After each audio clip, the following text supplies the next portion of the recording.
நம்ம விஜய் சாருடைய கடைசி படமாக ஜனநாயகன் திரைப்படம் உருவாகிட்டு இருக்கு.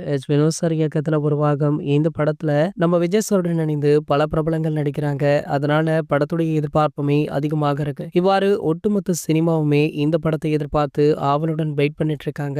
இந்த நிலையில வளர்ந்து வரும் பல நடிகர்களுக்கு விஜய் சாருடன் ஒரு படமாவது நடிக்க வேண்டும் அல்லது ஒரு காட்சியிலாவது திரையில தோன்ற வேண்டும் அப்படின்றது பல நாள் ஆசையாக இருந்துட்டு இருக்கு. அவ்வப்போது அவங்க கொடுக்கிற இன்டர்வியூஸ்ல கூட தொடர்ந்து இது மாதிரி பல பிரபலங்களுமே சொல்லி நம்ம கேட்டிருப்போம். ஆனால் தற்போது ஒரு சில பெரிய ஆர்டிஸ்டுகள் அவங்களுக்கு கால்ஷீட் இல்லாமல் விஜய் சாருடைய படங்கள் தவிர வாய்ப்பு இருக்கு. சோ அது போல இந்த படத்துல ஒரு மிகப்பெரிய ஆர்டிஸ்ட் விஜய் சாருடைய இந்த படத்தை தவற விட்டுருக்காங்களாம். அவங்க வேற யாருமே இல்ல, லேடி சூப்பர் ஸ்டாரான நயன்தாரா அப்படின்னுமே சொல்லப்படுது. பூஜா ஆக்டேக்கு முன்பு நயன்தாரா அவர்களிடம் தான் பேச்சுவார்த்தை நடத்தப்பட்டு வந்ததாம். அவங்க தற்போது மூக்குத்தி அம்மன் 2, அது மட்டும் இல்லாம பாலிவுட்ல 2 படம், டோலிவுட்ல ஒரு படம் அப்படின்னு படம் பிஸியாக இருப்பதால ஜனநாயகன் திரைப்படத்துல நடிக்க முடியாது அப்படின்னு சொல்லிட்டாங்க. சோ இந்த தகவல் தற்போது வெளியாகி வைரலுமே ஆகிட்டு இருக்கு. இது போன்ற சினிமா செய்திகளை பத்தி நீங்க உடனே தெரிஞ்சுக்க நம்மளுடைய தமிழ் நியூஸ் எக்ஸ்பிரஸ் சேனலை மறக்காம சப்ஸ்கிரைப் பண்ணிக்கோங்க.